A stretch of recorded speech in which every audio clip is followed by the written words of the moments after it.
Hello guys, എല്ലാവർക്കും എൻ്റെ YouTube ചാനലിലേക്ക് സ്വാഗതം. ഇന്ന് ഞാൻ ഒരു ഡ്രീം പി സി ബിൽഡ് ചെയ്യാൻ പോകണം. എൻ്റെ കുറേ കാലമായിട്ട് ഒരു ആഗ്രഹമായിരുന്നു ഒരു പി സി സ്വന്തമായിട്ട് ബിൽഡ് ചെയ്യണം എന്നുള്ളത്. എൻ്റെ ആദ്യത്തെ പി സി എനിക്ക് പപ്പ മേടിച്ചു തന്ന ഒരു 2013 എനിക്ക് പപ്പ മേടിച്ചു തന്ന ഒരു പി സി ആയിരുന്നു. അന്ന് തൊട്ട് ഗെയിമിങ് എൻ്റെ ഒരു ഹോബിയായി മാറി. അങ്ങനെ ഗെയിമുകളൊക്കെ കളിച്ച് കുറേ കാലം കഴിഞ്ഞിട്ട് എനിക്ക് തോന്നി സ്വന്തമായിട്ടൊരു പി സി ബിൽഡ് ചെയ്യും. പ്രീ ബിൽഡ്സ് ഒക്കെ മേടിച്ചിട്ടുണ്ട് അതിന് മുമ്പ്. അപ്പോൾ സ്വന്തമായിട്ടൊരു പി സി ബിൽഡ് ചെയ്യണമെന്ന് കുറേ കാലമായിട്ടുള്ളൊരു ആഗ്രഹമായിരുന്നു. അപ്പോൾ അങ്ങനെ ഇപ്പോഴാണ് അതിനൊരു ചാൻസ് വന്നത്. പൈസയൊക്കെ സേവ് ചെയ്ത് വെച്ച് ഇപ്പോഴാണ് എല്ലാ പാർട്സും ഒന്ന് മേടിക്കാൻ പറ്റിയത്. അങ്ങനെ എല്ലാം മേടിച്ച് കഴിഞ്ഞ് ഇത് ബിൽഡ് ചെയ്യാൻ തീരുമാനിച്ചപ്പോൾ ഒരു വീഡിയോ ഉണ്ടാക്കാമെന്ന് വിചാരിച്ചു. ഇതാണ് പി സി ബിൽഡ് ചെയ്യുന്ന ഫുൾ സെറ്റപ്പ്. ഇതാണ് ഫുൾ പാർട്സ്. കേസ് മോണ്ടെക്കിന്റെ കിങ് 95 Pro എന്ന് പറഞ്ഞൊരു കേസാണ്. പിന്നെ പ്രോസസ്സർ AMDന്റെ Ryzen 7 7800X3D ആണ് പ്രോസസ്സർ. അതിന്റെ കൂടെ മദർ ബോർഡ് ഉപയോഗിച്ചിരിക്കുന്നത് ആസുസിന്റെ Strix B650EE മദർ ബോർഡാണ് ഉപയോഗിച്ചത്. ഗ്രാഫിക്സ് കാർഡ് ഇച്ചിരി ഹൈ എൻഡ് ഗ്രാഫിക്സ് കാർഡാണ്. ഒരു 4K മോണിറ്ററാണ് ഞാൻ ബിൽഡ് ഉദ്ദേശിച്ചത്. അപ്പോൾ 4Kക്ക് പറ്റിയത് 5080 ആണ്. 4Kക്ക് നല്ല, ഇതിനും കുറച്ചുകൂടി കുറഞ്ഞാണെങ്കിലും കുഴപ്പമില്ല. പക്ഷെ ഞാൻ വിചാരിച്ച ഇച്ചിരി ഫ്യൂച്ചർ പ്രൂഫ് ചെയ്യാൻ വേണ്ടി ഒരു നല്ല ഗ്രാഫിക്സ് കാർഡ് തന്നെ വെച്ചു. ഇത് ഈ അടുത്ത് NVIDIA റിലീസ് ചെയ്ത ഗ്രാഫിക്സ് കാർഡാണ് RTX 5080. ഇത്തിരി പാടായിരുന്നു ഇത് കിട്ടാൻ. എല്ലായിടത്തും ഔട്ട് ഓഫ് സ്റ്റോക്ക് ആയിരുന്നു. അപ്പൊ പിന്നെ ഇച്ചിരി രാത്രിയൊക്കെ ഉറക്കമുളച്ചിരുന്ന് നോക്കിയിരുന്ന ഒരു ദിവസം ഒരു സ്റ്റോക്ക് വന്നു. അപ്പോൾ അത് മേടിച്ചു. പിന്നെ മോണ്ടെക്കിന്റെ എയർ കൂളർ അല്ല, വാട്ടർ കൂളർ, AIO എന്ന് പറയും, ഓൾ ഇൻക്ലൂഡഡ് വാട്ടർ കൂളർ ആണ്. അതാണ് നമ്മുടെ പ്രോസസറിനെ നമ്മൾ തണുപ്പിക്കാൻ പോകുന്നത്. അതുകൊണ്ടാണ്. പിന്നെ GPU ഇച്ചിരി ഹെവി ആയിട്ടുള്ള GPU ആയതുകൊണ്ട് നമ്മൾ സാധാ പോലെ മൗണ്ട് ചെയ്ത് കഴിഞ്ഞാൽ GPU സാഗ്, പിന്നെ എൻ്റെ ബ്രാക്കറ്റിനുള്ള ഇഷ്യൂസ് ഒക്കെ വരുന്നതുകൊണ്ട് ഒരു വെർട്ടിക്കൽ മൗണ്ടില് ചെയ്യാൻ തീരുമാനിച്ചു. അതാകുമ്പോൾ സാഗിങ് ഉണ്ടാവില്ല, പിന്നെ ഇച്ചിരി കൂടി വൃത്തിയായിരിക്കും കാണാൻ. എയർ ഫ്ലോയിൽ ഒരു ചെറിയൊരു ഇഷ്യൂ വരുമെന്ന് പറയാറുണ്ട്. കാരണം ഗ്ലാസിന്റെ ഇതായതുകൊണ്ട് ഇച്ചിരി അടുത്ത് വരുന്നുണ്ട്. പക്ഷെ അടിയിൽ നിന്ന് ഇൻടേക്ക് ഫാൻസ് ഉള്ളതുകൊണ്ട് എയർ ഫ്ലോയില് കൂളിങ്ങില് വലിയ പ്രശ്നം വരില്ല. അതുകൊണ്ട് വെർട്ടിക്കൽ മൗണ്ട് ചെയ്യാൻ തീരുമാനിച്ചു. പിന്നെ നമ്മുടെ പവർ സപ്ലൈ എന്ന് പറഞ്ഞാൽ കോർസറിന്റെ RM1000X, നമ്മുടെ ഈ പുതിയ കാർഡ്സിനെ ഒക്കെ സപ്പോർട്ട് ചെയ്യുന്ന അതിന്റെ പുതിയ കേബിളുകളൊക്കെ ഉണ്ട്. പിന്നെ നമ്മൾ സ്റ്റോറേജിന് ഉപയോഗിക്കുന്നത് നമ്മുടെ സാംസങ്ങിന്റെ 990 Proന്റെ 3 ഡ്രൈവ്സ് ആണ്. പിന്നെ ഒരു ഹാർഡ് ഡ്രൈവും കൂടി ഉണ്ട്. അത് ഒരു ബാക്കപ്പ് പോലെ ഫയൽസ് സേവ് ചെയ്യാൻ വേണ്ടിയൊക്കെ ഒരു ഹാർഡ് ഡ്രൈവും ഉണ്ട്. പിന്നെ നമ്മുടെ റാം ട്രൈഡന്റെ G-Skillന്റെ ട്രൈഡൻ നിയോ RGB 32GB ആണ്. 16ന്റെ 2 sticks ആണ്. അപ്പൊ 32GB ആണ് അതിന് നമ്മൾ എടുക്കുന്നത്. 6000 ആണ് അതിന്റെ സ്പീഡ്. നമ്മുടെ AM5ന്റെ കൂടെ ഒക്കെ നന്നായിട്ട് പോകുന്ന റാമാണ്. ഇതാണ് ഞാൻ ബിൽഡ് ചെയ്യാൻ പോകുന്ന PC. അപ്പം ഈ വീഡിയോയിലേക്ക് എല്ലാവർക്കും സ്വാഗതം. നമുക്ക് എല്ലാവർക്കും ഒന്നിച്ച് ഈ PC നമുക്ക് ബിൽഡ് ചെയ്യാം. അങ്ങനെ നമ്മൾ PC ബിൽഡ് ചെയ്യാൻ പോകണം. നമ്മൾ ഈ PC ബിൽഡ് ചെയ്യാൻ പോകുന്ന കേസ് നമ്മുടെ മോണ്ടെക്കിന്റെ കിങ് 95 Pro എന്ന് പറഞ്ഞ കേസാണ്. ഇതിൽ നമുക്ക് വരുന്ന 6 ഫാൻസ് ഉണ്ട്. ഇതിൽ അത് ARGB ഫാൻസ് ആണ്. അപ്പൊ അതിൽ 5 എണ്ണം ഇൻടേക്കും 1 എണ്ണം എക്സോസ്റ്റും ആണ്. പക്ഷെ മുകളില് നമുക്ക് 360 വരെ വരുന്ന AIOs നമുക്ക് ഫിറ്റ് ചെയ്യാൻ പറ്റും. അതുകൊണ്ട് അത് നമ്മൾ എക്സോസ്റ്റ് ആയിട്ടാണ് ഫിറ്റ് ചെയ്യാൻ പോകുന്നത് നമ്മുടെ AIO. അപ്പൊ അതുകൊണ്ട് നമുക്ക് total 5 intake reverse blade fans, 1 എക്സോസ്റ്റും പിന്നെ 3 ഫാൻസ് AIOന്റെ റേഡിയേറ്ററിലുമാണ് വരുന്നത്. വളരെ നല്ലൊരു കേസാണ്. നിറച്ച് മെഷ് ഉണ്ട്, നല്ലതായിട്ട് എയർ ഇൻടേക്ക് ഉണ്ടാവും. അപ്പം ഈ പുതിയ കാലത്തെ ഹാർഡ്വെയർസ് വളരെ ഹീറ്റ് ആകുന്നതാണ്. അപ്പം എത്ര എയർ ഫ്ലോ ഉണ്ടോ അത്രയും നല്ലതാണ്. അതുകൊണ്ട് വളരെ നല്ലൊരു കേസാണ്. ഇതിലാണ് നമ്മൾ ബിൽഡ് ചെയ്യാൻ പോകുന്നത്. പക്ഷെ നമ്മൾ PC കേസിൽ നിന്നല്ല നമ്മൾ ആദ്യം തുടങ്ങുന്നത്. നമ്മൾ ആദ്യം തുടങ്ങാൻ പോകുന്നത് നമ്മുടെ മദർ ബോർഡിൽ നിന്നാണ്. ഇതാണ് നമ്മുടെ മദർ ബോർഡ്. ഇതാണ് നമ്മുടെ PCനെ ഫുള്ളിനെ ഹോൾഡ് ടുഗദർ ചെയ്യുന്ന കമ്പോണന്റ്. ആസുസിന്റെ Strix B650EE ആണ്. അപ്പൊ ഇതിലാണ് നമ്മൾ PC ബിൽഡ് ചെയ്യാൻ പോകുന്നത്. അപ്പൊ നമുക്ക് കുറച്ച് കമ്പോണന്റ്സ് നമ്മൾ ഇൻസ്റ്റാൾ ചെയ്യണം. എന്നിട്ടാണ് നമ്മൾ കേസിലോട്ട് വെക്കാൻ പോകുന്നത്. അപ്പൊ ഇച്ചിരി ഈസി ആയിരിക്കും. കേസിൽ നിന്ന് വർക്ക് ചെയ്യുന്നതിനെക്കാളും ഇച്ചിരി പുറത്ത് വെച്ച് വർക്ക് ചെയ്യുന്നതായിരിക്കും ഈസി. അപ്പൊ നമുക്ക് ആദ്യം ഇൻസ്റ്റാൾ ചെയ്യേണ്ടത് നമ്മുടെ CPU ആണ്. നമ്മൾ ആദ്യം ഇൻസ്റ്റാൾ ചെയ്യാൻ പോകുന്നത് നമ്മുടെ പ്രോസസർ ആണ്. ഇതാണ് ഞാൻ നേരത്തെ പറഞ്ഞ പോലെ AMDന്റെ Ryzen 7 7800X3D ആണ്. ഇതാണ് നമ്മുടെ പ്രോസസർ. ഇതാണ് നമ്മുടെ കമ്പ്യൂട്ടറിന്റെ തലച്ചോറെന്ന് വേണമെങ്കിൽ നമുക്ക് പറയാം. ഇതാണ് ഇതെല്ലാം കൺട്രോൾ ചെയ്യുന്നത്. അപ്പം നമുക്ക് ആദ്യം ചെയ്യേണ്ടത് ഇത് നമ്മുടെ മദർ ബോർഡിൽ നമുക്ക് ഇൻസ്റ്റാൾ ചെയ്യണം. നമ്മൾ ഇത് ഇൻസ്റ്റാൾ ചെയ്യുന്നതിന് ഞാനൊരു കോൺടാക്ട് ഫ്രെയിം ഉപയോഗിക്കുന്നുണ്ട്. ഇച്ചിരിയും കൂടെ നമ്മൾ തെർമൽ കണ്ടക്ടിവിറ്റി ഇച്ചിരി കൂടെ കൂടുതൽ കിട്ടും. കാരണം നമുക്ക് ഇച്ചിരി കൂടെ സർഫേസ് ഏരിയ, ഈ CPU ബെൻഡിങ് ഒക്കെ ഒഴിവാക്കാൻ നല്ലതാണ്. പിന്നെ നമുക്ക് ഇച്ചിരി കൂടെ ഇൻസ്റ്റാൾ ചെയ്യാൻ ഇച്ചിരി എളുപ്പവും കൂടി ഇതിലാണ്. അപ്പൊ നമ്മൾ ഇത് ഉപയോഗിച്ചിട്ടാണ് നമ്മൾ ഇൻസ്റ്റാൾ ചെയ്യുന്നത്. നമ്മൾ ഇതിൽ ഓൾറെഡി ഉള്ള ഫ്രെയിം നമ്മൾ മാറ്റി റിട്ടൻഷൻ ബ്രാക്കറ്റ് നമ്മൾ മാറ്റിയിട്ട് ഇത് ഇൻസ്റ്റാൾ ചെയ്യും CPU കൂടെ. അതിനാണ് നമ്മൾ കൂളർ ഇൻസ്റ്റാൾ ചെയ്യാം. അപ്പോൾ നമുക്ക് ആദ്യം CPU ഇൻസ്റ്റാൾ ചെയ്യാം.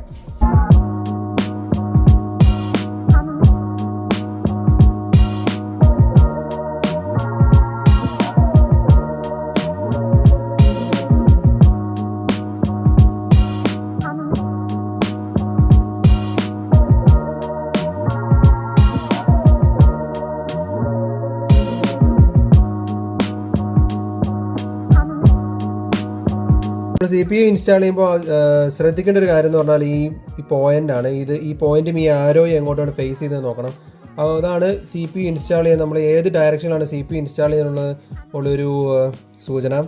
ഇത് ഈ മുകളിലോട്ട് വരുന്ന ഈ ഡോട്ട് ഈ CPUവിൻ്റെ ഈ റിട്ടൻഷൻ ബ്രാക്കറ്റിൻ്റെ മുകളിലും ഉണ്ടാവും ഒരു പോയിന്റ്. ആ പോയിന്റ് നോക്കിയിട്ട് ഒരു ആരോ നോക്കിയിട്ട് വേണം നമ്മൾ CPU ഇൻസ്റ്റാൾ ചെയ്യാൻ.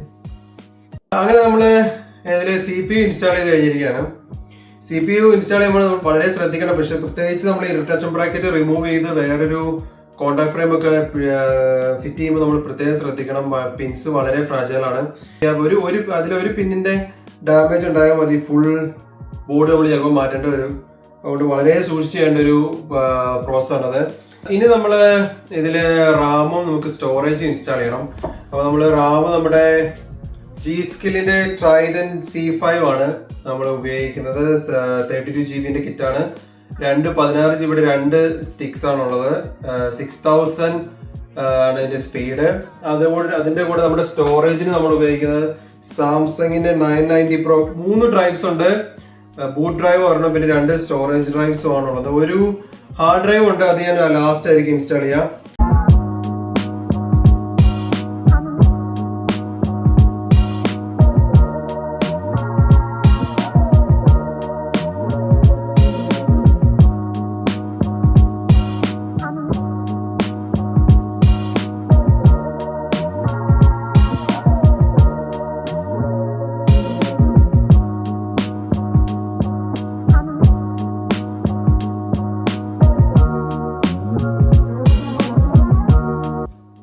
അങ്ങനെ നമ്മുടെ മദർ ബോർഡിൽ നമ്മൾ CPU ഇൻസ്റ്റാൾ ചെയ്തു, റാം ഇൻസ്റ്റാൾ ചെയ്തു, നമ്മുടെ SSDs ഇൻസ്റ്റാൾ ചെയ്തു.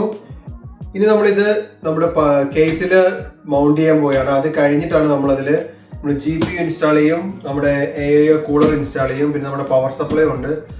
അതിനു മുമ്പ് നമ്മൾ നമ്മുടെ ഗ്രാഫിക്സ് കാർഡും AIOയും നമുക്ക് ഒന്ന് അൺബോക്സ് ചെയ്യാം.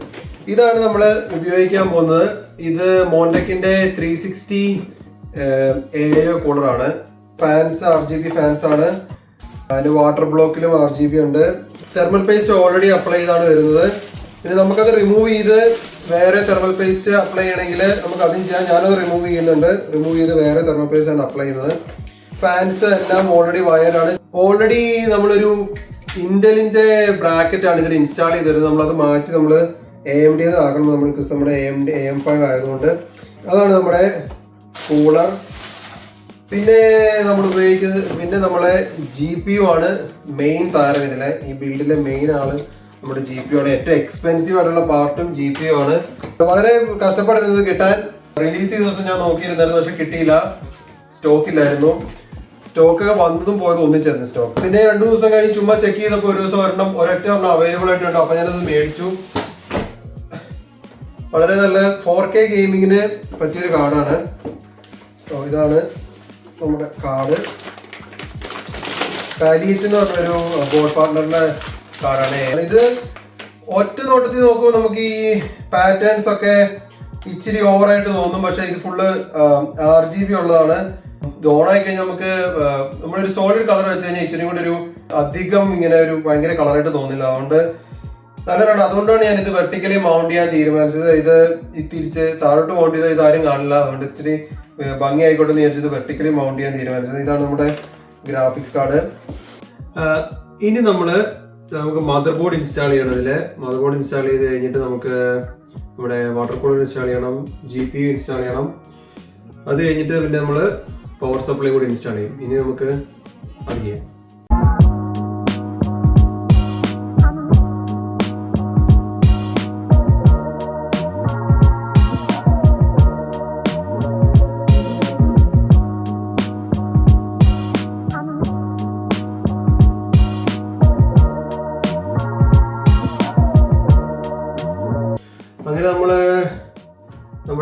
സിയിൽ മദർ ബോർഡ് ഇൻസ്റ്റാൾ ചെയ്യുകയാണ്. മദർ ബോർഡ് ഇൻസ്റ്റാൾ ചെയ്തു. ഇനി നമുക്ക് നമ്മുടെ കൂളറും നമ്മുടെ GPU ഇൻസ്റ്റാൾ ചെയ്യണം.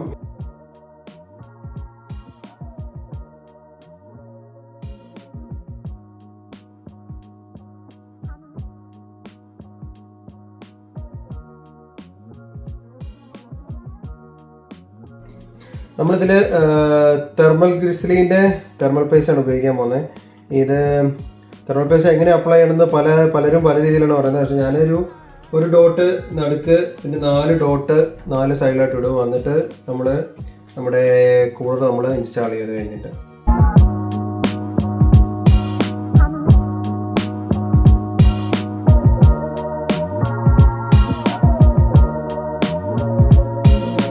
ഇനി നമ്മുടെ GPU മൗണ്ട് ചെയ്യാൻ പോവുകയാണ്. വെർട്ടിക്കലി മൗണ്ട് ചെയ്യണം. അപ്പോൾ ഞാൻ ഇച്ചിരി കൂടി ഈസി ആയിട്ട് ചെയ്യുന്നതെന്ന് കാണാൻ ഈ ആംഗിളാണ് ബെറ്റർ എന്ന് തോന്നി. അതുകൊണ്ടാണ് ഞാൻ വെച്ചത്. നമുക്ക് ഇവിടെ നിന്ന് ഇനി GPU ആണ് ഇനി മൗണ്ട് ചെയ്യാനുള്ളത്. പിന്നെ അത് കഴിഞ്ഞിട്ട് നമുക്ക് പവർ സപ്ലൈ കൂടി ഇൻസ്റ്റാൾ ചെയ്യണം. അപ്പോൾ നമുക്ക് അതിലേക്ക് കടക്കാം.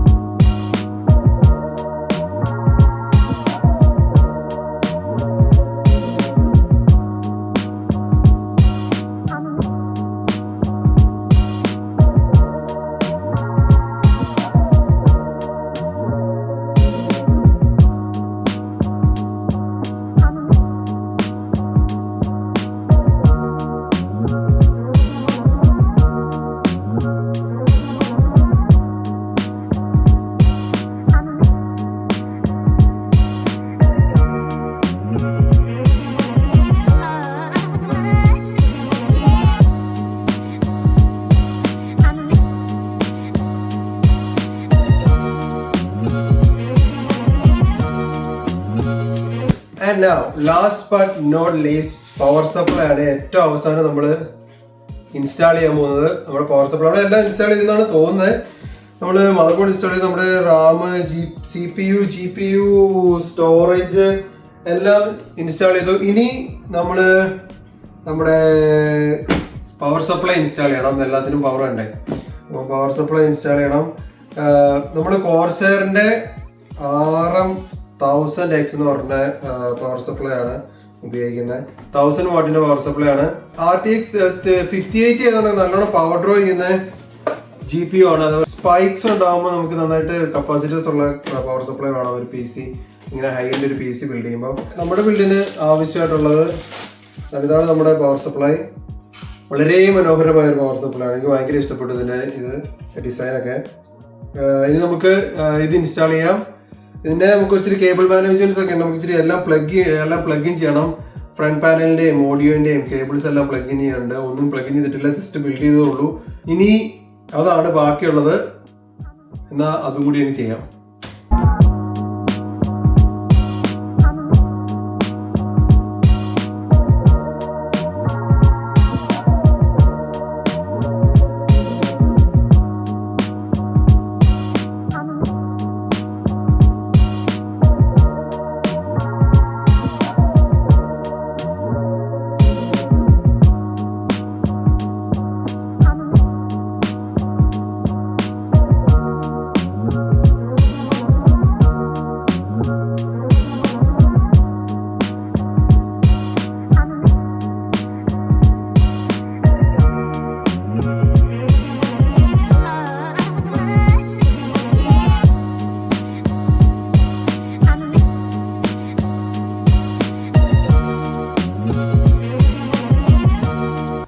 അങ്ങനെ നമ്മൾ PC ബിൽഡ് ചെയ്ത് കഴിഞ്ഞിരിക്കുകയാണ്. എല്ലാം ഇൻസ്റ്റാൾ ചെയ്തു. എല്ലാ കേബിളും കറക്റ്റായിട്ട് കുത്തിയെന്ന് പ്രതീക്ഷിക്കുന്നു. എല്ലാം കറക്റ്റായിട്ടാണ് ഇൻസ്റ്റാൾ ചെയ്തിരിക്കുന്നതെന്ന് പ്രതീക്ഷിക്കുന്നു. ഗ്രാഫിക്സ് കാർഡ് വെർട്ടിക്കലാണ് മൗണ്ട് ചെയ്തത് ഞാൻ പറഞ്ഞ പോലെ. ഇനിയിപ്പം മോണിറ്ററുമായിട്ട് പ്ലഗ് ചെയ്തിട്ട് എല്ലാം വർക്ക് ചെയ്യുന്നുണ്ടോ എന്ന് നോക്കണം. ഇനി എല്ലാം ഇൻസ്റ്റാൾ ചെയ്യണം. അത് കഴിഞ്ഞിട്ട് കാണാം. ഇതാണ് നമ്മൾ ബിൽഡ് ചെയ്ത് കഴിഞ്ഞ PC.